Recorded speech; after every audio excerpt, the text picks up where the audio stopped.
due to health. So siya, si Vice Commander, what's the cover supposed to be? Hindi man niya gusto siya ang mag-post commander. So nag-eleksyon.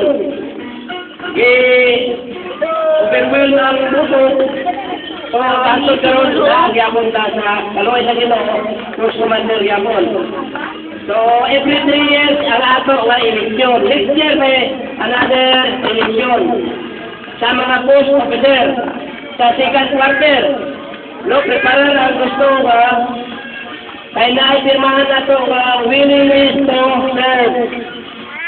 Dili pwede nga gusto na ito mag-post commander, vice commander nga dili sa mag-servisyo. Sa Veterans Federation, may pirmahan ka nga willingness to serve.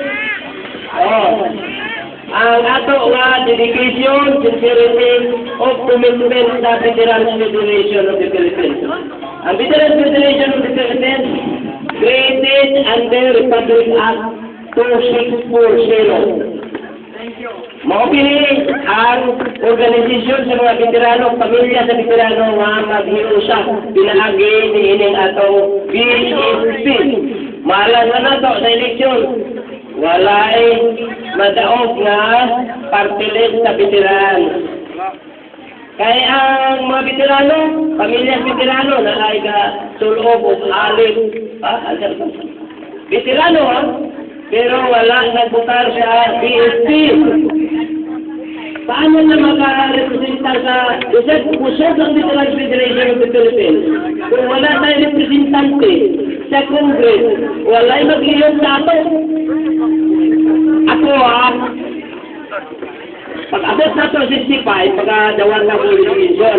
Pero sa aking edad karoon na 26, dugay pagkumaka file of police mission. Magulang na si Trishago. 26 years old sila sa lupit. Nag-walk out si Eric.